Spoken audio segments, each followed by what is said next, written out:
Hello friends, कैसे हैं आप लोग। आप सभी का स्वागत है आपके अपने YouTube channel edu moral talks पे। फ्रेंड्स, आज हम ज्योमेट्री का एक बहुत ही इम्पोर्टेंट कॉन्सेप्ट को समझने जा रहे हैं और ये कॉन्सेप्ट है पैरेलल लाइन का कॉन्सेप्ट। फ्रेंड्स, इस ट्यूटोरियल उन लोगों के लिए है जो कि ज्योमेट्री को बेसिक से समझना चाहते हैं। यह ट्यूटोरियल क्लास 7, 8, 9 और 10 के बच्चों के लिए काफ़ी इंपॉर्टेंट रहने वाला है। तो फ्रेंड्स, चलिए स्टार्ट करते हैं। तो सबसे पहले फ्रेंड्स हम ये जानेंगे कि पैरेलल लाइंस क्या होते हैं। तो फ्रेंड्स, पैरेलल लाइंस वैसे लाइंस को कहते हैं जो एक दूसरे को कभी भी इंटरसेक्ट नहीं करते हैं, जो एक दूसरे को कभी भी किसी पॉइंट पे काटते नहीं हैं। उनके बीच का गैप जो होता है वो हमेशा फिक्स्ड होता है, ना बढ़ता है ना ही घटता है। That means two lines are said to be parallel lines if the distance between them is always constant and they never intersect each other। जैसा कि आप इस डायग्राम में देख सकते हैं फ्रेंड्स, यहाँ दो लाइंस है। दो लाइंस के बीच का जो गैप है वो हर जगह पे इक्वल है। आपने पहले डिस्टेंस निकाला पहले पॉइंट पे, वहाँ भी इनके बीच का डिस्टेंस 5 सेंटीमीटर मिला, दूसरे पॉइंट पे भी 5 सेंटीमीटर मिला और तीसरे पॉइंट के बीच का भी डिस्टेंस 5 सेंटीमीटर मिला। डिस्टेंस का मतलब होता है फ्रेंड्स दो लाइन के बीच का परपेंडिकुलर डिस्टेंस। तो यदि दो लाइन के बीच का परपेंडिकुलर डिस्टेंस हमेशा सेम रहे, हम कोई भी दो पॉइंट्स लें इन दोनों लाइन के बीच का और उनके बीच का परपेंडिकुलर डिस्टेंस निकालें और वो डिस्टेंस हमेशा सेम आए, तो हम कहेंगे कि ये दोनों लाइंस कैसे लाइंस हैं, पैरेलल लाइंस हैं। तो फ्रेंड्स, पैरेलल लाइंस होने के लिए कंडीशन है कि दो लाइंस एक दूसरे को इंटरसेक्ट नहीं करने चाहिए और उनके बीच का गैप या उनके बीच का परपेंडिकुलर डिस्टेंस हमेशा कांस्टेंट होना चाहिए। जैसे कि आप इस डायग्राम में भी देख सकते हैं फ्रेंड्स, हमने यहाँ पे दो लाइंस खींचा है L1 L2। ये दोनों लाइन के बीच का डिस्टेंस गैप जो है वो हर जगह पे इक्वल है। तो फ्रेंड्स, L1 और L2 पैरेलल लाइंस कहे जाएंगे। इनको सिम्बोलिकली हम लोग L1 पैरेलल L2 लिखते हैं, जहाँ पैरेलल के लिए हम लोग दो वर्टिकल लाइंस को यूज़ करते हैं। तो जो दो वर्टिकल लाइंस खींचा गया है L1 L2 के बीच में यहाँ पे इस सीट पे, वो पैरेलल लाइन का सिंबल है। हम इसे पढ़ते हैं L1 is parallel to L2। अभी फ्रेंड्स, हमारे रियल वर्ल्ड में पैरेलल लाइंस कहाँ कहाँ देखने के लिए मिल सकते हैं। तो फ्रेंड्स, हमारे आसपास हमारे रियल वर्ल्ड में बहुत सारे ऐसे एग्जांपल्स हैं जहाँ हमें पैरेलल लाइंस देखने को मिलते हैं। जैसे कि रेलवे ट्रैक, आपने रेलवे ट्रैक को देखा होगा। रेलवे ट्रैक्स में जो दो लाइंस होते हैं, जो दो लोहे की पटरियाँ होती हैं, उनके बीच का गैप हमेशा फिक्स्ड होता है।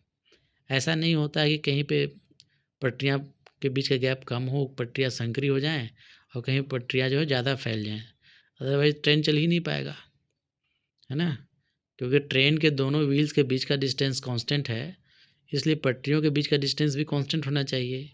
इसलिए फ्रेंड्स, रेलवे ट्रैक को हम एक पैरेलल लाइंस का एग्जांपल के रूप में देख सकते हैं। उसी तरह से फ्रेंड्स, पेज पे जो लाइंस होते हैं, रूलिंग वाली पेज पे लाइंस होते हैं, ये जो लाइंस होते हैं वो आपस में पैरेलल्स होते हैं, क्योंकि इनके बीच का जो गैप है वो फिक्स्ड होता है, ताकि बच्चों को लिखने के लिए इक्वल स्पेस मिले और वो एक यूनिफॉर्म फॉर्मेट में लिख सकें। Other example of parallel lines में बी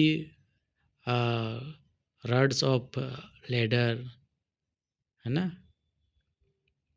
तो चलिए फ्रेंड्स, ये तो हो गए रियल वर्ल्ड में पैरेलल लाइंस एग्जाम्पल।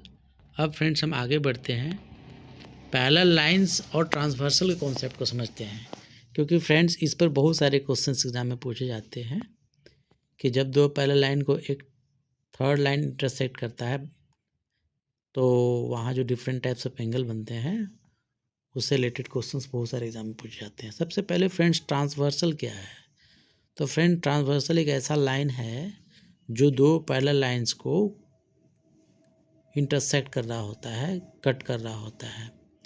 यहाँ पे हमने दो पैरेलल लाइंस को L1 L2 से रिप्रेजेंट किया है और इनके बीच इनको इंटरसेक्ट करने वाले लाइंस को ब्लू कलर के लाइन से इंडिकेट किया है, जो कि L1 L2 को दो अलग अलग पॉइंट पे इंटरसेक्ट कर रहा है। जब एक ट्रांसवर्सल दो पैरेलल लाइन को इंटरसेक्ट करता है तो 8 एंगल्स बनते हैं। ये एंगल्स को भी मैंने यहाँ पे डायग्राम में लेवलिंग किया है, एंगल 1 2 3 4 5 6 7 8। तो जब भी दो पैरेलल लाइंस को कोई ट्रांसवर्सल इंटरसेक्ट करेगा तो 8 डिस्टिंक्ट एंगल्स की फॉर्मेशन होगी। क्या इन एंगल्स के बीच में कोई रिलेशन है?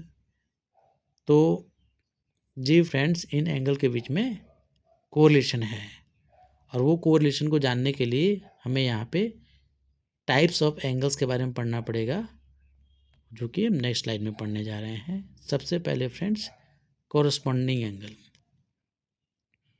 फ्रेंड्स, कोरस्पॉन्डिंग एंगल वैसे एंगलों को कहते हैं जो कि ट्रांसवर्सल के सेम साइड में बनते हैं and at the same position बनते हैं। दैट मीन्स वो बिल्कुल एक दूसरे को मैच करते हैं। जैसे कि एंगल 1 और एंगल 5, ये दोनों एंगल्स ट्रांसवर्सल के राइट साइड में बन रहे हैं, और एंगल 1 जो है वो पैरेलल लाइन L1 के ऊपर बन रहा है, और एंगल 5 जो है वो पैरेलल लाइन L2 के ऊपर बन रहा है। दैट मीन्स दोनों का ट्रांसवर्सल के एक ही डायरेक्शन में होना और एक ही पोजीशन में होना, एंगल 1 का L1 के ऊपर बनना और एंगल 5 का L2 के ऊपर बनना, ये जस्टिफाई करता है कि एंगल 1 और एंगल 5 कैसे एंगल कहलाएंगे? कॉरस्पॉन्डिंग एंगल्स पेयर कहलाएंगे। क्या फ्रेंड्स, इस डायग्राम में आप अदर कॉरस्पॉन्डिंग एंगल भी ढूंढ सकते हैं? जैसे कि एंगल 2 का कॉरस्पॉन्डिंग एंगल कौन सा होगा? तो फ्रेंड्स, एंगल 2 ट्रांसवर्सल के लेफ्ट साइड में बना है, तो इसका कॉरस्पॉन्डिंग एंगल भी ट्रांसवर्सल के लेफ्ट साइड में ही बना होना चाहिए। एंगल 2 L1 लाइन के ऊपर बना है, तो एंगल 2 का कॉरस्पॉन्डिंग एंगल भी L2 के ऊपर बना होना चाहिए। तो फ्रेंड, ऐसा एंगल है एंगल 6। तो एंगल 2 और एंगल 6 कैसे एंगल्स कहलाएंगे? कॉरस्पॉन्डिंग एंगल कहलाएंगे। और फ्रेंड्स, कॉरस्पॉन्डिंग एंगल इक्वल होते हैं यदि दो पैरेलल लाइन को एक ट्रांसवर्सल इंटरसेक्ट कर रहा हो।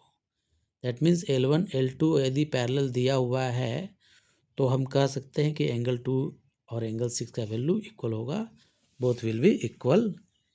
एंगल 1 एंगल 5 भी इक्वल होंगे। तो फ्रेंड्स, एंगल 4 का कॉरस्पॉन्डिंग एंगल कौन सा होगा? तो फ्रेंड्स, एंगल 4 ट्रांसवर्सल के लेफ्ट साइड में बन रहा है और L1 के पैरेलल बन रहा है, L1 के नीचे बन रहा है। तो ऐसा एंगल जो कि ट्रांसवर्सल के राइट साइड में बने और L2 के नीचे बने, तो वो फ्रेंड्स वो एंगल है एंगल 8। तो एंगल 4 एंगल 8 के इक्वल है, क्योंकि ये दोनों कॉरस्पॉन्डिंग एंगल हैं। इसी तरह से एंगल 3 का कॉरस्पॉन्डिंग एंगल एंगल 7 होगा, और ये दोनों एंगल्स इक्वल होंगे। चलिए फ्रेंड्स, अब हम पढ़ते हैं अल्टरनेट इंटीरियर एंगल्स के बारे में। फ्रेंड्स, अल्टरनेट इंटीरियर एंगल्स वैसे एंगल्स को कहे जाएंगे जो कि ट्रांसवर्सल के अपोजिट साइड में बने और अपोजिट पोजीशन में भी बने। दैट मीन्स ट्रांसवर्सल के अपोजिट साइड में अगर एक लेफ्ट में बना है, दूसरा राइट में बना होना चाहिए, और दूसरा कंडीशन क्या है कि अपोजिट पोजीशन में बना होना चाहिए। अगर एक लाइन के ऊपर बना है तो दूसरा लाइन के नीचे बने होने चाहिए। एंड यहाँ पे अल्टरनेट इंटीरियर, फ्रेंड्स यहाँ इंटीरियर वर्ड यूज किया गया है। इंटीरियर का मतलब होता है लाइंस के बीच में बना हुआ होना चाहिए। L1 और L2 ये दोनों लाइन के बीच में एंगल बना होना चाहिए। तो फ्रेंड्स, आप देखेंगे तो एंगल 3 और एंगल 6, ये इस क्राइटेरिया को, हमने अभी जो क्राइटेरिया के बारे में डिस्कस किया उस क्राइटेरिया को फुलफिल कर रहा है। तो एंगल 3 और एंगल 6 को हम अल्टरनेट इंटीरियर एंगल्स कहेंगे। क्यों? पहला रीजन आप देख सकते हो, एंगल 3 ट्रांसवर्सल के लेफ्ट साइड बना है और एंगल 6 राइट साइड। दूसरा क्राइटेरिया, एंगल 3 L1 के नीचे बना है लेकिन एंगल 6 L2 लाइन के ऊपर बना है। एंड तीसरा क्राइटेरिया, एंगल 3 और एंगल 6 दोनों ही L1 L2 लाइन के बीच में बने हैं। तो ये तीनों क्राइटेरिया को फुलफिल कर रहा है फ्रेंड्स, इसलिए एंगल 3 और एंगल 6 को अल्टरनेट इंटीरियर एंगल कहा जाएगा। और यदि दो पैरेलल लाइंस के ट्रांसवर्सल पे अल्टरनेट इंटीरियर एंगल बन रहे हैं तो वो हमेशा इक्वल होंगे। दैट मीन्स एंगल 3 और एंगल 6 इक्वल होगा। उसी तरह से फ्रेंड्स एंगल 4 का अल्टरनेट इंटीरियर एंगल्स कौन होगा पता करो। तो फ्रेंड एंगल 4 का अल्टरनेट इंटीरियर एंगल निकालने के लिए हमें फिर से वो तीनों क्राइटेरिया को देखना पड़ेगा। पहला, एंगल 4 जो है वो ट्रांसवर्सल के राइट साइड बना है, तो इसका अल्टरनेट इंटीरियर एंगल जो बनेगा वो ट्रांसवर्सल के लेफ्ट साइड बनेगा। ये एंगल 4 जो है L1 के नीचे बना है, तो इसका अल्टरनेट इंटीरियर एंगल L2 के ऊपर बनेगा। और जो एंगल हम ढूंढ रहे हैं वो एंगल L1 L2 के बीच में होना चाहिए। तो फ्रेंड ऐसा एंगल 6 है। तो एंगल 4 और एंगल 6 अल्टरनेट इंटीरियर एंगल कहे जाएंगे और एंगल 4 एंगल 6 के इक्वल होगा। फ्रेंड्स अब हम पढ़ेंगे alternate exterior angle. That means friends ये अल्टरनेट इंटीरियर एंगल और अल्टरनेट एक्सटीरियर एंगल में बस एक ही डिफरेंस है कि अल्टरनेट इंटीरियर एंगल्स दोनों लाइन्स के बीच में बन रहे थे और अल्टरनेट एक्सटीरियर एंगल जो है वो दोनों लाइन्स के बीच में नहीं बनेंगे, दोनों लाइन के बाहर बनेंगे। जैसा कि आप देख सकते हो एंगल 1 और एंगल 8 ये दोनों एंगल्स ट्रांसवर्सल के अपोजिट साइड में हैं और अपोजिट पोजीशन में भी हैं। एंगल 1 ट्रांसवर्सल के राइट साइड में है, एंगल 8 ट्रांसवर्सल के लेफ्ट साइड में है। एंगल 1 ट्रांसवर्स लाइन L1 के ऊपर बना है और एंगल 8 L2 के नीचे बना है। तो पोजीशन अपोजिट एंड डायरेक्शन भी अपोजिट ट्रांसवर्सल के सेम डायरेक्शन में नहीं है, तो हम इनको अल्टरनेट एंगल्स कहेंगे। साथ में इनको एक्सटीरियर इसलिए बोलेंगे क्योंकि ये दोनों एंगल्स L1 L2 के बीच में नहीं बने हैं, इसलिए इनको कहा जाएगा अल्टरनेट एक्सटीरियर एंगल। और यदि दो लाइन पैरेलल हो तो उनके ट्रांसवर्सल के थ्रू बनने वाले अल्टरनेट एक्सटीरियर एंगल्स इक्वल होते हैं। दैट मीन्स एंगल 1 और एंगल 8 इक्वल होगा।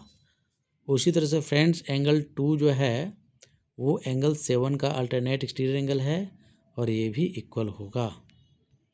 फ्रेंड्स अब हम आगे बढ़ते हैं। नेक्स्ट पेयर ऑफ एंगल जो है वो है को इंटीरियर एंगल्स। फ्रेंड्स जनरली ये जो को इंटीरियर एंगल जो है स्टूडेंट्स इसमें बहुत ज़्यादा कंफ्यूज हो जाते हैं, जबकि ये भी बहुत ही आसान है इसको आइडेंटिफाई करना। अगर दो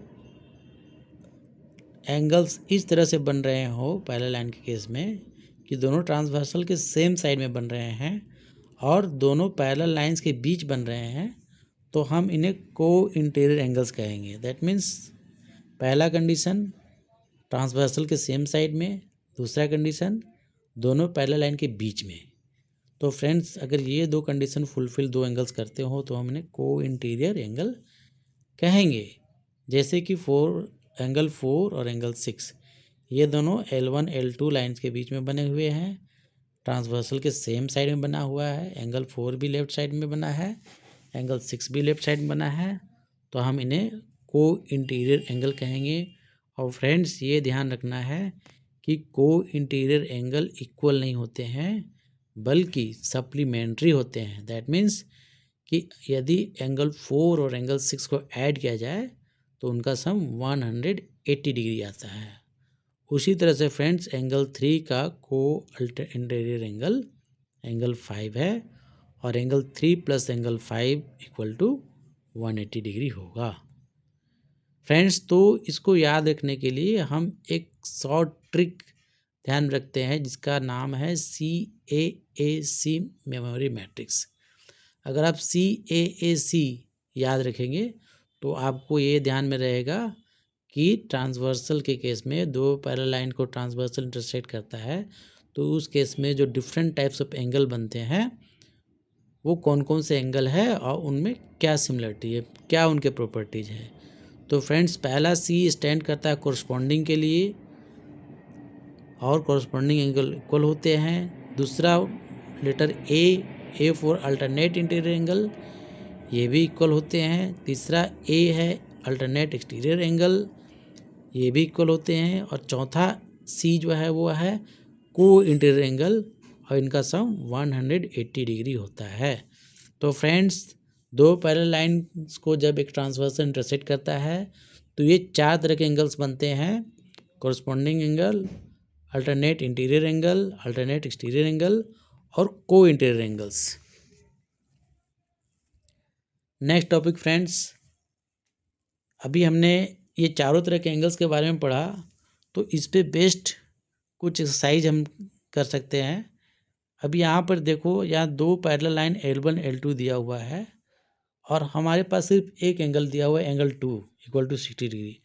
क्या हम अदर एंगल्स को यहाँ आइडेंटिफाई कर सकते हैं, उनका वैल्यू फाइंड कर सकते हैं? और कर सकते हैं तो कैसे करेंगे?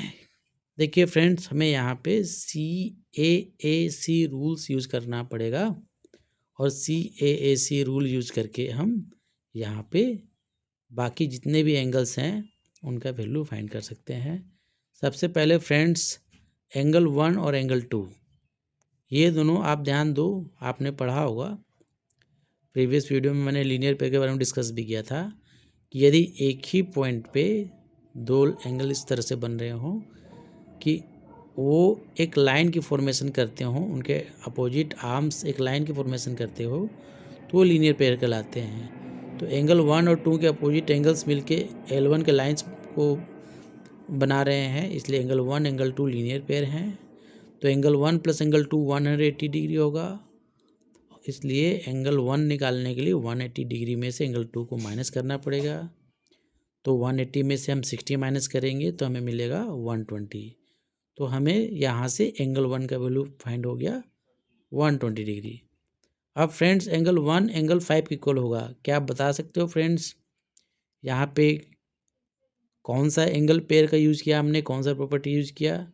तो फ्रेंड, पहला C फॉर कोरस्पॉन्डिंग एंगल, हमने यहाँ कोरस्पॉन्डिंग एंगल प्रॉपर्टी का यूज़ किया क्योंकि एंगल 1 और एंगल 5 ट्रांसवर्सल के सेम साइड में है, सेम डायरेक्शन में है या सेम साइड में है और ये सेम पोजीशन में भी हैं। आप देख सकते हो एंगल 1 5 ट्रांसवर्सल के लेफ्ट साइड में है, एंगल 1 L1 के ऊपर बन रहा है और एंगल 5 L2 के ऊपर बन रहा है। तो एंगल 1 5 कोरस्पॉन्डिंग एंगल हैं और कोरस्पॉन्डिंग एंगल इक्वल होते हैं, इसलिए एंगल 1 का वैल्यू और एंगल 5 का वैल्यू सेम होना चाहिए। हमने एंगल 1 का वैल्यू 120 निकाल लिया है, तो एंगल 5 का वैल्यू भी 120 डिग्री हो जाएगा। अभी फ्रेंड्स, एंगल 2 का कोरस्पॉन्डिंग एंगल 6 होगा, उसी तरह से इसका वैल्यू भी 60 डिग्री होगा। Angle 1 equal to angle 8। Friends, अब ये बताओ ये कौन सा प्रॉपर्टी यूज हुआ? ये हुआ CAAC का थर्ड वाला कैरेक्टर, थर्ड वाला A, that is alternate exterior angle. Angle 1 angle 8 का एक्सटीरियर एंगल है, इसका वैल्यू भी वही होगा जो एंगल 1 का था, तो एंगल 8 का वैल्यू 120 डिग्री। अभी angle 2 equal to 7 alternate exterior angle, इसलिए एंगल 7 का वैल्यू भी एंगल 2 के इक्वल हो गया 60 डिग्री। अब फ्रेंड्स, हम देखते हैं कि रियल वर्ल्ड में हमें कहाँ कहाँ पैरेलल लाइंस का एप्लीकेशन देखने के लिए मिलता है। तो फ्रेंड्स, ये एक ब्रिज है, आप इस ब्रिज के स्ट्रक्चर को देखिए, इसमें जो डिफरेंट कोड्स हैं, डिफरेंट स्ट्रिंग्स हैं जो कि ब्रिज को सपोर्ट देने के लिए बनाए गए हैं, वो सारे कोड्स पैरेलल हैं। ब्रिज के जो टॉप का एज है और बॉटम का एज है वो भी पैरेलल है। फ्रेंड्स, पैरेलल कोड्स जो है वो फोर्स को, प्रेशर को इक्वली डिस्ट्रीब्यूट करने में हेल्प करता है, जिससे ब्रिज को स्ट्रॉन्ग सपोर्ट मिलता है। ब्रिज पे जो फोर्स पड़ता है, प्रेशर पड़ता है, वो इक्वली यूनिफॉर्मली चारों तरफ डिस्ट्रीब्यूट हो जाता है।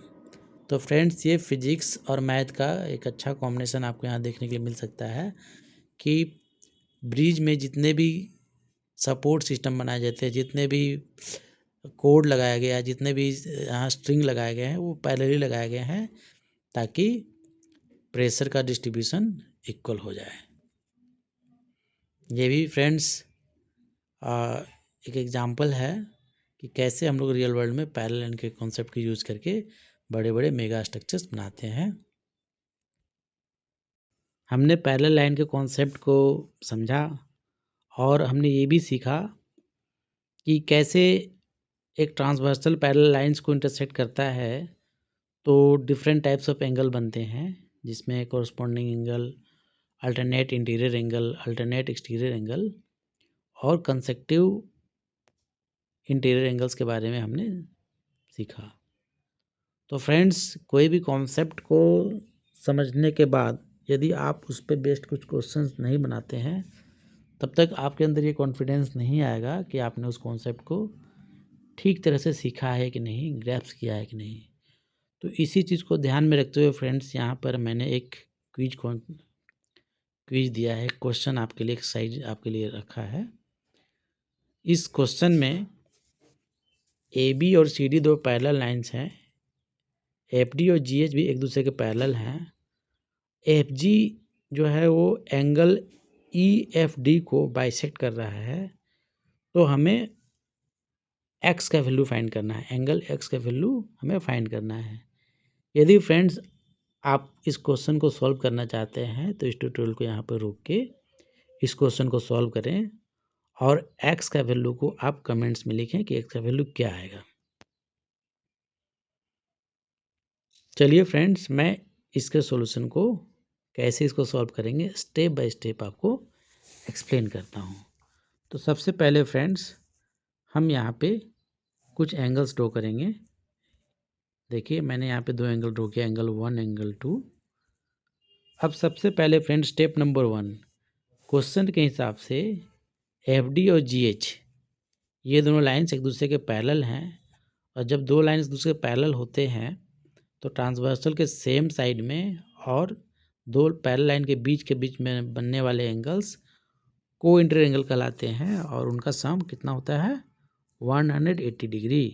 तो angle 1 plus angle F G H equal to 180 degree होगा, क्योंकि ये को इंटीरियर एंगल्स हैं, उनके प्रॉपर्टीज़ को ये फॉलो करेंगे। ये हो गया स्टेप नंबर 2।